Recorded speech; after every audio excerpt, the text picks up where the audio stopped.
Hello dear, जय Hind. Welcome once again. एक बार फिर से बहुत बहुत स्वागत है आपका। आज हम लोग कंपोजिशन विद बाइजेक्शन और साथ में पढ़ेंगे इसी के number of function.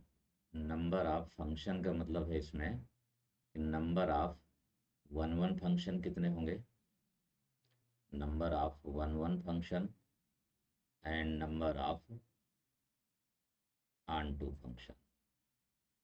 Number of onto function ये पढ़ेंगे, साथ में कंडीशनल भी पढ़ना है। ठीक है ना। कंडीशनल का मतलब ये है डियर इसमें से कि जैसे कोई कंडीशन अगर दे दी जाए तब वन वन कैसे निकालेंगे। ये क्वेश्चन पूछे जाते हैं कि नंबर ऑफ वन वन कितने होंगे, नंबर ऑफ वन टू कितने होंगे। ठीक है ना। नंबर ऑफ बाइजेक्शन कितने होंगे, कंपोजिशन साथ में दिया हुआ है तो वन वन वन टू होगा कि नहीं होगा। Number of many one function कितने होंगे, नंबर ऑफ इनटू फंक्शन कितने होंगे जो वन टू नहीं होंगे। ठीक है डियर। तो ये सब कुछ इसी वीडियो में आज आपको मिलने वाला है। बहुत इंपॉर्टेंट लेक्चर भी है बिल्कुल। वे बिगिनिंग से लेकर लास्ट तक जरूर आप इसको देखिएगा, एक भी पॉइंट मिस मत करिएगा। बहुत अच्छा कंटेंट्स है इसमें से। अगर आप IIT JEE mains advance 11th 12th और NDA CUT की तैयारी कर रहे हैं, या फिर आप TGT PGT या फिर किसी भी जो है शिक्षक भर्ती की जिसमें कि 11th 12th या फिर ग्रेजुएशन का पार्ट आता है वो भी आगे आएगा, वो सभी चीज़ें मिलेंगी आपको। तो उसके लिए बहुत ही बेनिफिशियल है। ठीक है डियर। तो कंप्लीट वीडियो ज़रूर, और इसके पहले के जो लेक्चर हम ले चुके हैं वो आप जो है ITF में जाकर के आप देख सकते हैं उनको। डिस्क्रिप्शन में उसकी लिंक मिल जाएगी, वहाँ से आप देख सकते हैं। और इसके साथ प्ले लिस्ट में भी जाकर के आप देख सकते हैं कहीं से भी। इसके पहले बहुत अच्छे लेक्चर हम पढ़ा चुके हैं। जो भी टॉपिक हमने पढ़ाया है वो परफेक्ट है वहाँ पर जगह, और ज़रूर आप देखेंगे तो अच्छा तरीके से वो तैयार हो जाएगा वो टॉपिक वहीं पर।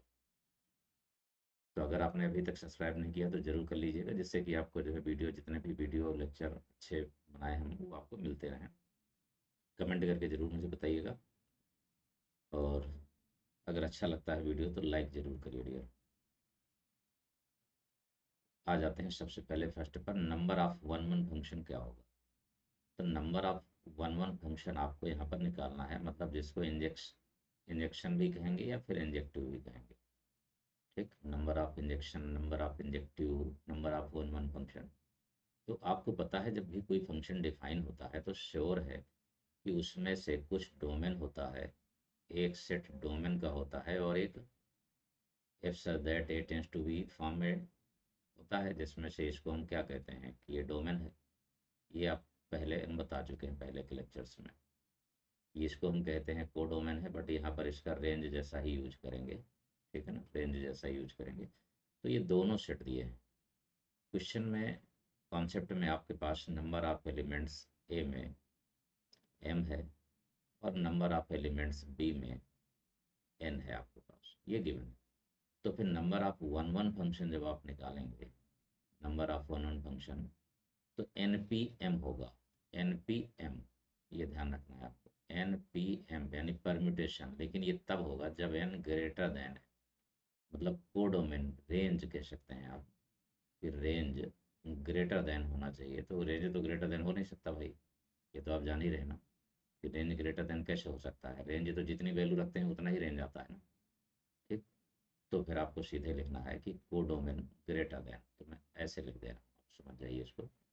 ये होगा। अब ये बनता कैसे है, NPM तब होगा अगर n छोटा हो गया कहीं, यानी कोडोमेन के एलिमेंट सेट बी के एलिमेंट्स अगर कम हो गए तो एक भी वन वन फंक्शन नहीं होगा। रीजन उसका ये, सपोज करिए वन वन हमें निकालना है तो हमने 1 2 3 लिखा। अब यहाँ पर हमारे पास 4 और 5 एलिमेंट है, वन वन चाहिए, तो अब आप वन को आप चाहे इससे रिलेट करिए चाहे इससे रिलेट करिए, टू बेस से आप रिलेट कर सकते हैं बिल्कुल, लेकिन टू को दोबारा जो है उससे नहीं करेंगे आप। अगर आपने वन को फोर से कर दिया तो टू को फोर से नहीं कर सकते भाई, नहीं तो मेनी वन हो जाएगा। थ्री को जैसे आपने इसको जो है फोर से कर दिया, या फाइव किसी एक से तो कर सकते थे, तो टू बेस से कर सकते थे आप इसको। ठीक, अब इसके बाद कोई एलिमेंट टू ले लिया आपने, अब जो बचा हुआ भाग है वो उससे करेंगे तो एक ही बचेगा। तो थ्री के लिए तो कुछ बचा ही नहीं ना, किससे करेंगे। मतलब आप अगर टू को फाइव ले लेते इसको 4 ले लेते, ठीक, तो फिर बचा ही कहाँ एलिमेंट, 3 के लिए तो कुछ बच ही नहीं रहा, तो काहे का 1 1, फिर 1 1 नहीं होगा। इसलिए श्योर है कि हमारे पास सेट ए में जितने एलिमेंट्स हैं, जैसे 3 एलिमेंट लिखा हमने, तो इसमें फिर ज़्यादा ही होना चाहिए, कम नहीं होना चाहिए, बराबर हो या फिर ज़्यादा, ठीक है। तो अगर हमने यहाँ पर लिख दिया 2 3 4 5, तो फर्स्ट का जो बनेगा, फर्स्ट का इमेज 2 3 4 5 4 बेस से कोई भी हो सकता है, मतलब इसके लिए आप 4 बेज कोई भी ले सकते हैं, दूसरे के लिए फिर एक कम हो जाएगा 3 बेज, तीसरे के लिए फिर एक कम हो जाएगा 2 बेज, ये हो जाएगा। ये सब बेज लिखा है हमने, बेज। तो आप समझिए ज़रा इसको, जब आप 4 ले रहे हैं तो 4p3 हो गया, 4p3 का मतलब हुआ 4 फैक्टोरियल, 4 फैक्टोरियल का मतलब होता है 24। और यहाँ देखिए 4 3 12, यानी 4 3 या 12, 2 या 14, ये भी 14 आ रहा है, ठीक है। अगर इनका मल्टीप्लाई आप कर देंगे तो ये भी कितना आ रहा है, 14, ठीक। ये बेज है तरीका, ये भी 24 आ रहा है।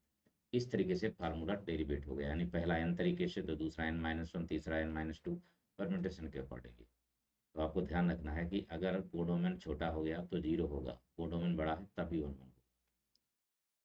एग्जाम्पल में देखिए, हमने इसमें 4 एलिमेंट्स लिए और यहाँ पर हमने कर दिया है 5 एलिमेंट्स, तो 4 और 5 हो गया, ग्रेटर देन है, n बड़ा भी है, तो 5p4 मतलब 5 फैक्टोरियल, तो 120 आंसर आ जाएगा। यानी बेसिक जो मेन चीज़ है वो समझ गया तो क्वेश्चन में कोई दम नहीं है, तेज़ी से आप लगा देंगे, ठीक है ना। और रही बात NPR की, NPR का मतलब होता है कि n फैक्टोरियल पान में n-r फैक्टोरियल, ये आप बना सकते हैं, पहली बात। दूसरी बात, हमेशा ध्यान रखिए, 0 फैक्टोरियल का मतलब होगा 1, 1 फैक्टोरियल है तो 1 होगा, ठीक है ना। 3 फैक्टोरियल अगर आपने लिखा, इसका मतलब है 3 इंटू 2 इंटू 1, तो जितना भी फैक्टोरियल है 1 तक मल्टीप्लाई होता चला जाएगा, प्रोडक्ट ऑफ नेचुरल नंबर।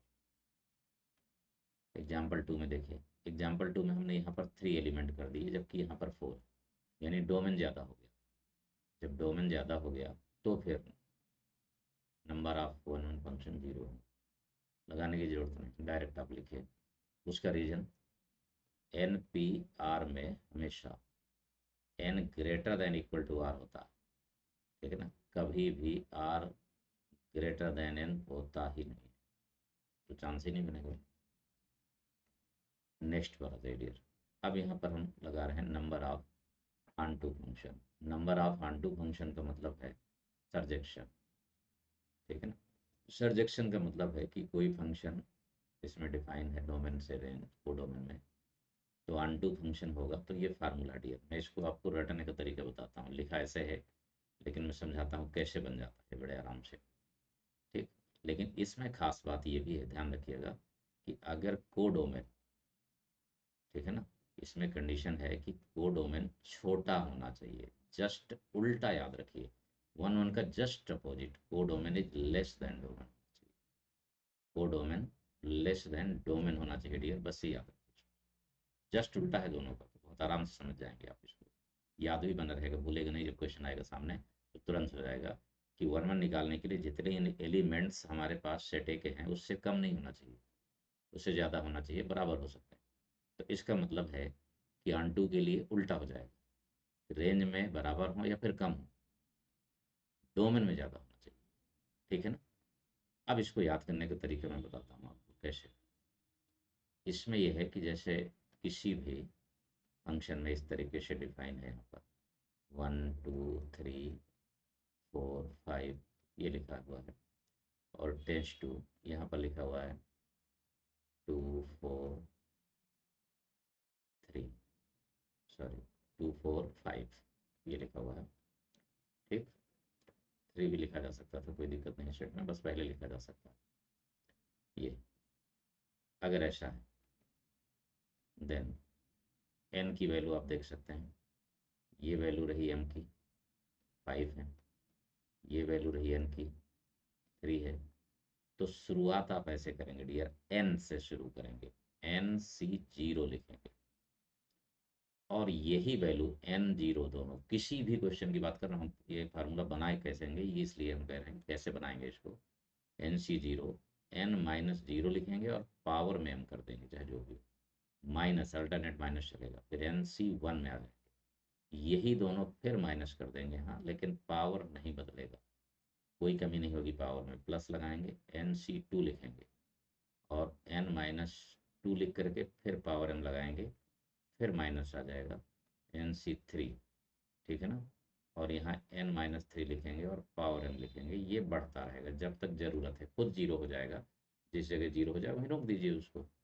तो अब इस क्वेश्चन को अगर हम लें इससे, तो ये देखिए n की वैल्यू है थ्री, थ्री सी जीरो हुआ, तो three minus zero two power four, four के यहाँ फाइव लिखा हुआ है इसमें, तो फाइव लेंगे फिर, फाइव ठीक, माइनस थ्री सी वन लेंगे और यहाँ पर three minus one two power five, plus three C two लेंगे और three minus two to power five, minus three C three लेंगे और three minus three two power five, तो ये जीरो हो गया, जहाँ पर एन सी एन आ जाएगा वहीं से ख़त्म हो गया वो, ये पार्ट अब किसी काम का नहीं, जीरो हो गया। थ्री सी जीरो यानी एन सी जीरो की वैल्यू वन होगी, ध्यान रखिएगा, कभी भी किसी भी क्वेश्चन में एन सी जीरो और एन सी एन ये दोनों वन होते हैं, और एन सी वन और n C n minus one ये एन होगा, और इसके बाद एन सी टू अगर निकालना पड़े तो फिर n n minus one on two, जल्दी करने के लिए, ठीक है ना डियर। तो ये थ्री सी जीरो तो वन हो गया, थ्री टू पावर फाइव हो जाएगा, ये हो जाएगा, minus three C one three होगा और थ्री टू पावर फोर बचेगा, टू टू पावर फोर हो गए, ठीक है ना, two to power five, four नहीं, ठीक है, थ्री सी टू भी थ्री होगा, अब यहाँ वन बचेगा, वन टू पावर फाइव कोई मतलब का नहीं आगे, और minus zero, three two power five का मतलब हुआ कि eighty one into five, three four जो एट्टी वन हो जाता है, ठीक है ना, और एट्टी वन इंटू थ्री, ठीक, तो ये हो जाएगा two four three, two four three minus ये हो जाएगा थर्टी टू, और थर्टी टू थ्री जब हो जाएगा कितना, थर्टी टू, नाइन्टी सिक्स हो जाएगा, और ये प्लस थ्री, ये हो जाएगा, वन ही रहेगा, ये वैल्यू आ गई हमारे पास, तो मतलब 246 हो जाएगा, 246 में आप 96 माइनस कर दीजिए, ठीक है ना, 96 होगा ना, ये 32 आएगा, 32 गुणे तीन, ठीक है ना, तो ये हो गया 14 में 9 तो 5, 150 आ गया, 150 ऑन टू फंक्शन हो गया इस क्वेश्चन के लिए, ठीक है ना। तो इस तरीके से आप फार्मूले को तैयार रख सकते हैं बड़े आराम से, ठीक है ना, फार्मूले को तैयार करने का तरीका भी हमने आपको बता दिया कि कैसे रखेंगे इसको, ठीक। अब आते हैं जरा एक क्वेश्चन पर, एक जो है छोटा सा नोट है, अगर कभी कोडोमेन में टू एलिमेंट्स ओनली, कोडोमेन में only two elements, only two elements, तो अगर टू एलिमेंट्स हैं तब एन से इससे कोई मतलब नहीं, चाहे जितने भी हों, मतलब एन ऑफ ए में एम एलिमेंट्स हैं लेकिन एन ऑफ बी में केवल टू एलिमेंट्स हैं, ये ध्यान रखना है आपको। तब तब फिर हम जो है two to power M minus two कर देंगे, तुरंत आंसर आ जाएगा, two to power M minus two कर देंगे, फार्मूला वही लगा है, उसी से आया है डियर, दूसरा कुछ भी नहीं, सेम उसी से आया है, उसी से आया हुआ है, बस केवल जल्दी करने के लिए हमने इसको ऐसे बना दिया। तो जैसे यहाँ पर थ्री एलिमेंट्स हैं लेकिन यहाँ टू ही एलिमेंट्स हैं, तो हो गया two to power three minus two, six answer. अगर इसी में क्वेश्चन होता F such that one two three four five और टेंस टू नाइन एट, ठीक है ना, नाइन एट नाइन, ठीक, ये हो गया, तो फिर नंबर ऑफ ऑन फंक्शन हो जाता, नंबर ऑफ ऑन फंक्शन ये बन जाएगा डियर कितना, two to power five minus two हो जाता, तो thirty two minus two, thirty answer आ जाता है, इस तरीके से इसको जल्दी निकाल सकते हैं, फास्ट तरीके से, लेकिन उसमें एक फैक्ट जरूर है, एक कॉन्सेप्ट जरूर है, एक कंडीशन जरूर है कि वो डोमेन में ओनली 2 ही एलिमेंट्स होना चाहिए। एन में चाहे इसमें डोमेन में चाहे जितने भी हो जाए वही आपको लिख देना। एग्जाम्पल 2 पर आ जाते हैं। अब इसमें हमने लिखा है, ये देखिए 4 एलिमेंट्स हैं, यहाँ 3 एलिमेंट्स हैं, तो फिर ये 4 हो गया, एन ऑफ ए 4 है, एम की वैल्यू 4 हो गई, एन की वैल्यू 3 है। फार्मूला लगा दिया हमने डायरेक्ट यहाँ पर। अब यहाँ फार्मूला आप समझ सकते हैं, 3C0 3 - 0 मैंने इसलिए लिखा है, देखिए मैं पहले से हर एक क्लास में बता दे रहा हूँ, क्योंकि यहाँ पर मैं अगर लिखूंगा तो उतना टाइम वेस्ट हो जाता है। मुझे लगता है कि मैं बेहतर समझा सकता हूँ अगर आपको पूरा लिखा हुआ मिल जाए, तो हम पूरा जो है बाकी डिटेल्स समझाते हैं ही हम कि कहाँ से बना, ये क्यों बना, कैसे बनेगा, इसके अलावा कुछ और बनेगा क्या। तो ये देखिए दोनों जो यहाँ NCR लिखते हैं वही माइनस करते चले जाइए, वही माइनस करिए, लेकिन पावर में m रखना चाहिए जो भी डोमेन का एलिमेंट्स है। तो अपने आप फार्मूला बन जाएगा, और फार्मूला बनने के बाद 36 आंसर आ, ठीक है, बिल्कुल एग्जैक्टली। ये देखिए 3 to the power 4 81 हो गया, 3 इंटू यहाँ 2 बचेगा तो 2 to the power 4, तो 16 3 × 48 हो गया, और 3 इंटू 1 तो 3 रहेगा, तो 81 + 3 84 - 48। अगले क्वेश्चन पर आ जाते हैं भैया। अब है यहाँ पर नंबर ऑफ बाइजेक्टिव फंक्शन, यानी 1 1 भी होना चाहिए ऑन टू। तो अभी तो हमने पढ़ा कि 1 1 है तो कोडोमेन ज़्यादा होना चाहिए, ऑन टू है तो डोमेन ज़्यादा होना चाहिए। अब अगर एक ज़्यादा है तो दूसरा जीरो हो जाएगा, दूसरा ज़्यादा है तो पहला जीरो हो जाएगा, यानी 1 1 कभी जीरो तो कभी ऑन टू जीरो। तो अगर हमें 1 1 ऑन टू दोनों ही चाहिए यार, तो बराबर करने होंगे। इसका मतलब है कि जितना सेट ए में एलिमेंट्स होगा, ठीक है ना, जितना सेट ए में एलिमेंट्स होगा उतना ही सेट बी में एलिमेंट्स होना चाहिए। अगर ये दोनों इक्वल हैं तो फैक्टोरियल हो जाएगा n। क्यों? NP n लिखेंगे हम, या MPn, एक ही बात है। इनमें से कुछ भी लिखेंगे, आंसर इसका जो है चाहे m फैक्टोरियल लिखिए चाहे n फैक्टोरियल लिखिए, जब दोनों बराबर ही हैं। ठीक है डियर, NPn का मतलब ही होता है n फैक्टोरियल। और अगर ये बराबर नहीं हुए तो बाइजेक्शन नहीं होगा, या तो 1 1 मिलेगा या तो 1 2 मिलेगा, बाइजेक्शन 0 हो जाएगा। ये आपको याद रखना है, ठीक है। क्वेश्चन है, find number of bijective function. 1 2 3 4 है, 3 4 5 6 है, मतलब 4 एलिमेंट्स हैं m में भी और n में भी। तो 4 फैक्टोरियल आंसर हो गया, 24 हो गया। अगर इनमें से कम ज़्यादा हो जाए तो सीधे 0 लिख दीजिए आप, फिर कोई भी नहीं होगा इसमें, ठीक है। कंडीशनल इंजेक्शन यानी 1 1 1 1 फंक्शन कितना होगा जब कंडीशनल होगा, ठीक। कंडीशनल के बहुत सारे क्वेश्चन पूछे जाते हैं, सिंपल होता है बिल्कुल, मेंस एडवांस में क्वेश्चन आते हैं ऐसे इसके, ठीक है। ये कहीं भी पूछे जा सकते हैं, बस जरूरी है कि उसका यूज कर लीजिए आप कैसे करना। तो अगर क्वेश्चन से हम इसको समझा रहे हैं, क्योंकि इसका कोई फार्मूला नहीं है, जैसा क्वेश्चन कहेगा वैसे बना, मेथड वही है। तो क्वेश्चन में सेट ए में 3 एलिमेंट्स हैं और सेट बी में 5 एलिमेंट्स हैं। तो कह रहा 1 1 फंक्शन निकालिए, तो अगर नॉर्मल बेस पे 1 1 फंक्शन निकालते तो 5p3 हो जाता। अगर नॉर्मल बेस पर हम इसका निकालते डियर, नॉर्मल बेस पर, तो हो जाता 5p3, ये इसका आंसर हो जाता। लेकिन इसमें कहा है कि f2 की वैल्यू हम केवल 5 ही लेंगे बस, तो हमने रख दी f2 = 5। अब f2 = 5 बचा, रख दिया हमने, तो बच गया 3 और 4। अब 3 और 4 का इमेज क्या होगा, तो ये 5 भी चला गया, ठीक है ना, ये 2 भी चला गया। अब इधर बचे 2 एलिमेंट्स, इधर बचे 4 एलिमेंट्स, तो 4p2 कर दीजिए तुरंत, 4p2। अगर आपने 4p2 कर दिया तो 12 आ जाएगा, ठीक। चाहे आप ऐसे लगा दीजिए, और चाहे तो वही तरीका जो n-1 करके मैंने बताया फंक्शन निकालने का। तो 3 का इमेज कितने तरीके से हो सकता है, इन 4 में कोई एक। अब एक तो हो गया, तो बचा जो है अब किसके लिए, 4 का इमेज निकालने के लिए, तो 3 ही बचेंगे। मतलब 3 के लिए हमारे पास 4 ऑप्शन थे, 3 के लिए हमारे पास 4 ऑप्शन थे, इनमें से कोई भी ले सकते थे हम।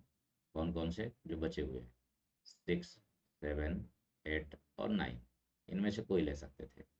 एक ले लिया हमने, तो बाकी जो 4 बचा तो उसके लिए तो 3 ही बचेंगे ना, तो 12 आंसर हो जाएगा। ये कंडीशन एक तो ये हो गया, मतलब कोई भी कंडीशन दी हो पहले उसको फिक्स कर दीजिए आप, जब उसको फिक्स कर देंगे डियर, तो इसके बाद जो बचा उस पर फिर वही प्रोग्राम आपको लगाना है, एग्जैक्टली वही लगाना है। ठीक है ना, फिर सेम वही चीज़ लगाएंगे। आ जाइए नेक्स्ट क्वेश्चन देखिए जरा। नेक्स्ट क्वेश्चन में हमने कहा है कि 1 2 3 4 है सेट ए में, और इसमें है 3 4 7 एलिमेंट्स। तो 1 1 निकालना है, लेकिन कंडीशन दे दी। कंडीशन कुछ भी दी जा सकती है ना, इसीलिए तो हम कह रहे हैं कुछ भी दी जा सकती है। F1 F2 इक्वल टू 15 दे दिया। अब जरा सोचिए 15 कहाँ होगा, 9 6 15, 8 7 15, बस इसके अलावा नहीं। तो तीन तो ये बचेंगे, ये बचने बचना इनमें से कुछ नहीं हो रहा। इनमें से कोई दो ही तो लेंगे, 15 हो जाएगा भाई। 1 1 है ना, तो एक बार में दो दो तो लेंगे नहीं। तो अगर आप 6 9 ले रहे हैं तो 7 8 बच जाएगा, 7 8 ले रहे हैं तो 6 9 बच जाएगा। तो कहने का मतलब ये कि एन ए इक्वल टू 4 है और एन बी इक्वल टू 7 भी है, तो 1 1 होगा भी, क्योंकि ये 7 है, ज़्यादा भी है। अब F1 और F2 का सम 15 भी होना चाहिए। तो हम ऐसा करते हैं, पहले हमने लेट कर लिया कि F1 इक्वल टू 6 है, तो फिर F2 इक्वल टू 9 होगा, तो एक पेयर ये बन गया। इसका उल्टा कर दीजिए, F1 9 हो जाए, F2 6 हो जाए, तो 15 तो आएगा ही। तो टू बेज हो जाएंगे, टू बेज तो हो गया ही। अब बचे कितने, आपने 1 और 2 का तो एलिमेंट ले ही लिया ना इमेज, केवल बचा 3 एंड 4। तो 3 का इमेज इन 5 में 5 बेस से हो जाएगा, 4 का इमेज एक और कम हो जाएगा, तो ये आ गया कितना, 40 हो गया इसका।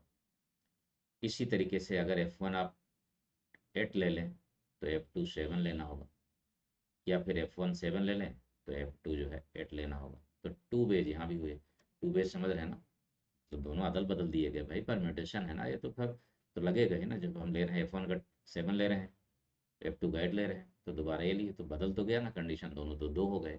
अब बाकी जो दो बच रहे हैं, 5 एलिमेंट्स बच रहे हैं, ध्यान से समझिएगा। 7 8 ले रहे हैं तो बाकी 6 9 तो बचा, 6 9 ले रहे हैं तो 7 8 तो बचा, और 3 ऑलरेडी बचे हैं तो 5 ही बचेंगे।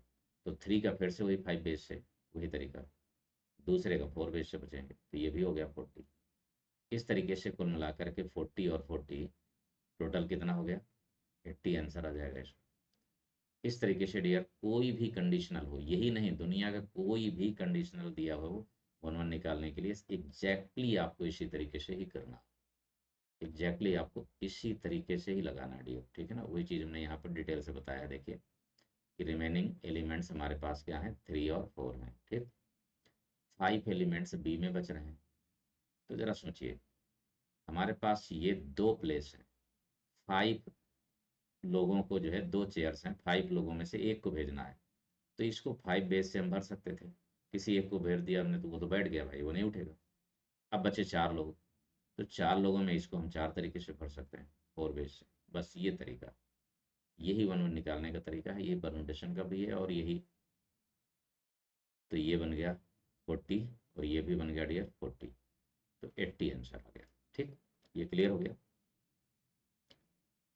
अब इसके बाद जब कंपोजिशन की बात आती है डियर, तो कंपोजिशन में आपको ये ध्यान रखना है कि दो फंक्शन एफ और जी लिखे होंगे। पिछले लेक्चर में मैंने बताया था, आगे वाले लेक्चर में उसके कुछ क्वेश्चन हम लोग और करेंगे। अगला जो इसका लेक्चर होगा वो प्रैक्टिस सेट 2 होगा। ठीक है ना, प्रैक्टिस सेट 2 होगा और इसका। ठीक, तो उसमें से कंपोजिशन के क्वेश्चन की एफ और जी दोनों दिए हैं, तो क्या वो 1 1 होंगे। कंपोजिशन फॉग और गाफ 1 1 होगा, तो हम बता चुके हैं इसके पहले वाले लेक्चर में, फिर भी आगे हम इसको बताएंगे। ठीक है डियर, तो अगर आपने अभी तक नहीं देखा है तो ज़रूर उसको देख लीजिएगा, और अगर अच्छा लगता है तो एक बार शेयर ज़रूर करिए अपने साथियों को, सब्सक्राइब कीजिए, और कमेंट करके ज़रूर बताइएगा मुझे, लाइक ज़रूर करिए डियर। मिलते हैं फिर हम लोग नेक्स्ट लेक्चर पर, तब तक के लिए नमस्कार, जय हिंद।